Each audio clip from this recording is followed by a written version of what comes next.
모두 다 찬양의 가사처럼 하나님을, 여호와 하나님을 나의 하나님으로 믿고 섬길 수 있는 그런 귀한 성도님들 되시기를 바랍니다. 저에게 아주 작고 귀여운 조카가 있습니다. 쌍둥이 조카인데요. 아이들을 보면 그냥 가만히 보기만 해도 미소가 저절로 나오고, 가끔씩은 저희 집사람보다 제가 더 보고 싶어가지고 영상통화 하자 그러고 막 이제 집사람을 꼬십니다. 영상통화 하자 그러라고, 아기들이 보고 싶어서. 여자아이 2명인데 그 아이들을 보면 그런 것 같아요. 첫째보다 둘째가 더 야무집니다. 첫째가 순하고 맨날 당해요. 첫째는 맨날 당하고 둘째는 지지 않습니다. 그리고 항상 되게 언니를 가르치려고 합니다. 딱 이거 이렇게 하면 안 돼. 둘이 같이 장난치다가 엄마한테 걸리면 그러면 본인이 언니를 혼을 냅니다. 이거 이렇게 하면 안 된다고 엄마가 그랬지? 그러면서 혼을 냅니다. 그걸 보고 있으면 참 웃기기도 하고 귀엽기도 하고 그래요. 근데 그 쌍둥이들 뿐만이 아니고 제가 알고 있는 쌍둥이들을 몇 명을 생각을 해보니까 첫째보다 둘째가 야무진 경우가 종종 있더라고요. 그래서 첫째는 착하고 무르고 동생들한테 맨날 당하고, 동생들이 더 야무져갖고 형을 혹은 언니를 이겨먹으려고 그러고, 그런 부분들이 보이지 않게 있는 것 같더라고요. 오늘 성경 말씀에 야곱이 나옵니다. 야곱은 우리가 알고 있는 성경의 많은 이야기들 중에서 가장 유명한 쌍둥이 중에 하나죠. 야곱의 이름 자체가 발뒤꿈치를 잡고 나왔다. 그래서 형보다 먼저 나오려고 아둥바둥 하다가 결국은 뒤에 나오게 된, 그래서 태어날 때부터 형을 이기고 싶어 했던 그러한 야곱의 이야기입니다. 어떤 사람들은 야곱을 이야기하면서 야곱은 너무 인간적으로 봤을 때 비열한 것 같다, 혹은 야곱은 너무 욕심이 많은 것 같다 라고 이야기를 하는 사람들도 있습니다. 하지만 성경에서, 그리고 하나님은 야곱에게 절대 너가 욕심이 많아서 잘못됐다, 안 됐다, 그렇게 하면 안 된다 라고 이야기하지 않고, 오늘 본문 말씀에도 보니까 아브라함의 하나님, 이삭의 하나님, 그 하나님이 너와 함께 하겠다라고 이야기를 합니다. 왜 도대체 무엇 때문에 야곱이 그러한 축복을 받았는지, 무엇 때문에 하나님께서 그렇게 이야기하셨는지 오늘 야곱에 대한 이야기를 간단하게 좀 해보려고 합니다. 우리가 아는 것처럼 야곱은 형에게 장자의 명분을 얻기 위해서 팥죽 한 그릇에 장자의 명분을 얻었습니다. 나쁘게 얘기하면 속인 것이고, 또 좋게 이야기하면 형의 그 장자의 명분을 형이 온전히 좋은 것으로 귀하게 여기지 않았기 때문에 더 귀하게 여겼던, 귀하게 생각했던 야곱이 뺏었다라고도 이야기할 수 있겠죠. 분명히 하나님은 장자를 통해서 축복해 주신다라는 것을 알고 있었음에도 불구하고 형이었던 에서는 그것에 대해서 그렇게 중요하게 여기지 않았던 것 같습니다. 그래서 배가 고프다는 이유만으로 동생에게 장자의 명분을 줘버리죠. 뿐만 아니라 야곱은 장자의 명분을 얻고 나서 그 다음에는 아버지에게 갑니다. 그리고 아버지에게 축복 기도를 형 대신 받습니다. 아버지를 속여서 어머니가 요리해 준 맛있는 별미를 가지고, 그리고 형인 것처럼 속여서, 그래서 목소리는 야곱의 목소리인데 향취는 에서 형의 것이구나 라고 이야기하면서 축복을 받게 되죠.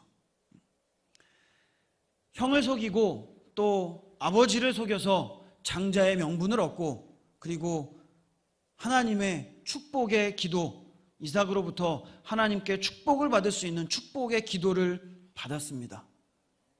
모든 것을 얻었죠. 그러면 이제 그의 삶이 어때야 맞습니까?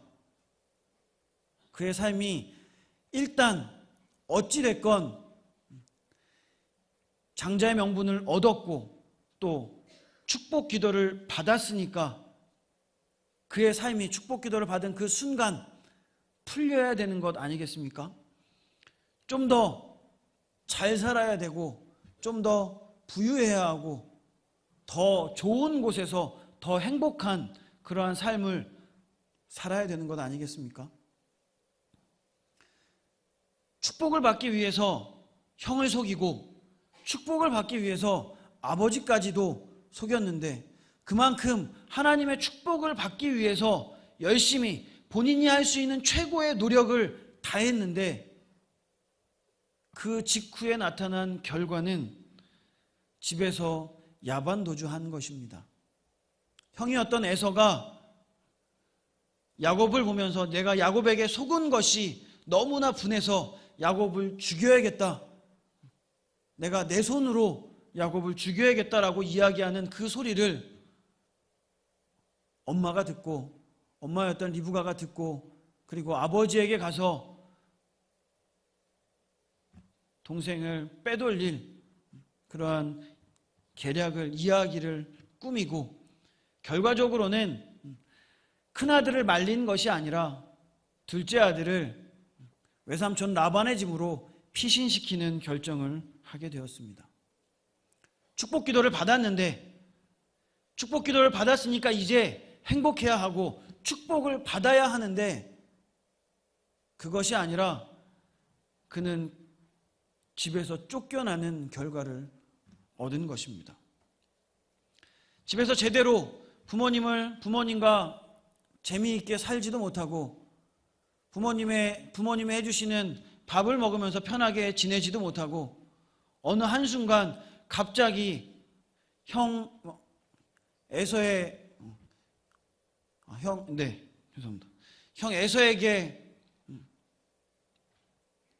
살해 위협을 받고 결과적으로는 도망가는 그러한 결과를 가져온 것입니다. 집에서 도망 나와서 광야에 살면서 그의 마음이 어땠을 것 같습니까? 집이었던 브엘세바에서부터 외삼촌이 있었던 하란까지의 거리가 대략 800km라고 이야기를 합니다. 여기서부터 서울까지가 대략 한 350에서 400km 정도 됩니다. 그래서 차를 타고 가면 4시간, 5시간 정도 걸리는데 그때 당시엔 차가 있었던 것도 아니고 인간적으로 여러 가지 계산을 해봤을 때 사람이 걸어서 갈 때 대략 30일 정도 걸리는 거리라고 합니다. 친구가 있었던 것도 아니고 다른 어떤 누군가가 같이 동무가 있었던 것도 아니고 그냥 혼자 외롭게 그 길을 걸어가야 되는 겁니다. 걸어가는 중에 무슨 생각을 했을 것 같습니까? 과연 이게 축복일까? 내가 축복 기도를 받으려고 하지 않았다면, 내가 만약에 축복 기도를 받으려고 노력하지 않고 축복 기도를 형에게 양보했다면 내가 나와서 이런 고생을 하지 않아도 될 텐데 축복 기도를 받았으면 내 삶이 좀 더 편해져야 되는 것 아닌가? 후회하고 혹은 그때를 되돌아보면서 다른 생각을 하지 않았겠습니까? 아마 저라면 골백보다 더 후회했을 것 같습니다.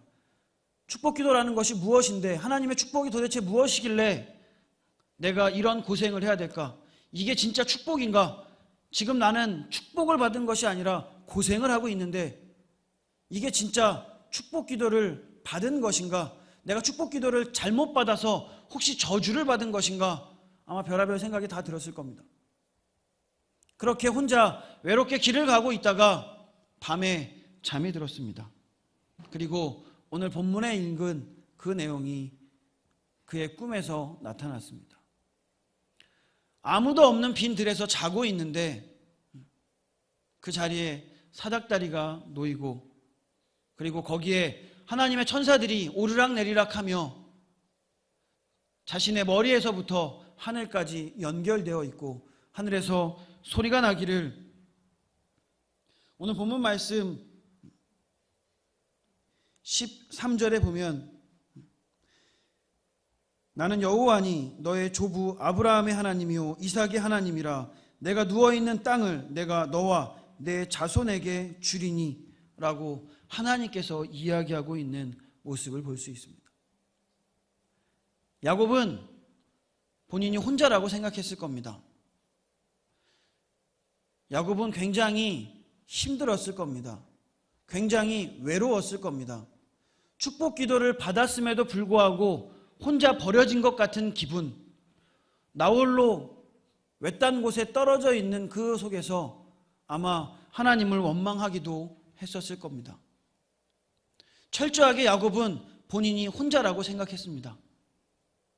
그런데 알고 보니 그는 혼자가 아니었습니다. 축복 기도를 받은 순간 장자의 명분을 얻고 축복 기도를 받고 자신의 노력으로 그 모든 것을 얻어낸 순간 하나님께서 그와 함께 하셨습니다. 본인이 느끼기에는 내가 축복받지 않은 것 같고 내가 기도는 받았지만 더 어려워진 것 같고 더 힘든 길을 걸어가고 있는 것 같이 느꼈고 그 안에서 철저하게 나 혼자라고 생각했기 때문에 외롭다고 느꼈지만 사실 하나님은 처음부터 야곱과 함께 있었던 것입니다. 광야는 외로운 곳입니다. 광야는 위험한 곳입니다. 그리고 광야는 시험의 장소입니다. 그러한 광야 가운데 야곱은 혼자 동떨어져 있었습니다. 그런데 그 야곱에게 하나님은 보이지 않는 곳에서 늘 함께 있었다라는 사실을 야곱에게 인식시켜 주었던 것입니다. 많은 사람들이 교회를 다니면서 바라는 것이 참 많이 있습니다. 때로는 물질의 축복을 바라기도 하고 때로는 건강을 바라기도 하고 좀 더 나은 삶, 좀 더 행복한 삶, 좀 더 발전된 삶을 바라기 위해서 교회에 나와서 예배를 드리고 하나님을 찾고 하나님께 기도합니다. 그런데 내가 생각하기에는 내가 이제 하나님을 믿으니까 내가 하나님께 기도했으니까 내 문제가 해결되어야 하고 내가 좀 더 편해야 되고 내가 축복을 받아야 되는데 내 삶이 변하지 않고 내 삶이 어쩔 때는 더욱더 깊은 나락으로 빠지는 것 같고 더 힘든 것 같고 더 어렵고 모든 사람과 떨어져서 외롭다고 느껴질 때가 있을 것입니다. 하나님을 믿었는데 내가 하나님의 일을 한다고 했고 하나님 앞에서 바로 살기 위해서 노력한다고 노력했는데 그럼에도 불구하고 하나님의 응답이 없고 나홀로 외로이 떨어져 있다고 느낄 때가 있었을 것입니다. 야곱도 분명히 그렇게 느꼈습니다. 그런데 그 순간 하나님께서 알게 해주셨습니다. 너가 혼자 있는 것이 아니라 내가 너와 함께 있다. 이 시간 광야를 지나고 있는 성도님들이 계십니까? 너무나 외롭고 힘들고 어렵다고 느끼고 있는 성도님들이 계십니까? 이 사실을 기억하시기 바랍니다. 여러분이 이 자리에 나오고 주님을 믿기로 결심한 그 순간부터 하나님은 여러분과 함께 하셨습니다. 그 하나님께서는 과거에도 함께 하셨고 지금도 함께 하시고 앞으로도 늘 함께 하신다는 사실을 기억하시기 바랍니다. 하나님이 함께 하시는데 광야면 어떻고 집이면 어떻고 외로우면 어떻고 주변에 누가 있으면 또 어떻습니까? 하나님이 함께 하시는데 다른 어떤 조건이 나에게 무슨 문제가 될 수 있겠습니까? 하나님이 함께 하시기에 다른 어떤 조건도 나에게 제약이 될 수 없고 하나님이 함께 하시기 때문에 나의 모든 힘든 상황이 전혀 힘들지 않게 느낄 수 있는 것입니다. 하나님이 함께 하시는데 하나님이 나와 함께 하시는데 무엇이 두려울 것이 있겠습니까? 우리가 잘 알고 있는 예화가 하나 있습니다. 어떤 사람이 꿈에 하나님을 만났습니다. 그가 자신의 발자취를 되돌아보니 지금까지 자기가 걸어온 그 발자국 옆에 또 하나의 발자국이 있는 것입니다. 이상하게 생각이 들어서 예수님께 물어봤습니다. 예수님, 도대체 저 발자국은 무엇입니까? 얘기했더니 예수님께서 이야기하십니다. 그 발자국은 바로 내 발자국이란다. 내가 늘 너의 곁에 서서 너와 함께 걸었단다. 그런데 한 가지 이상한 것이 있습니다.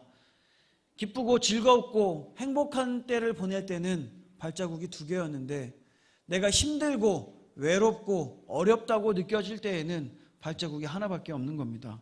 그래서 예수님께 불평을 하죠.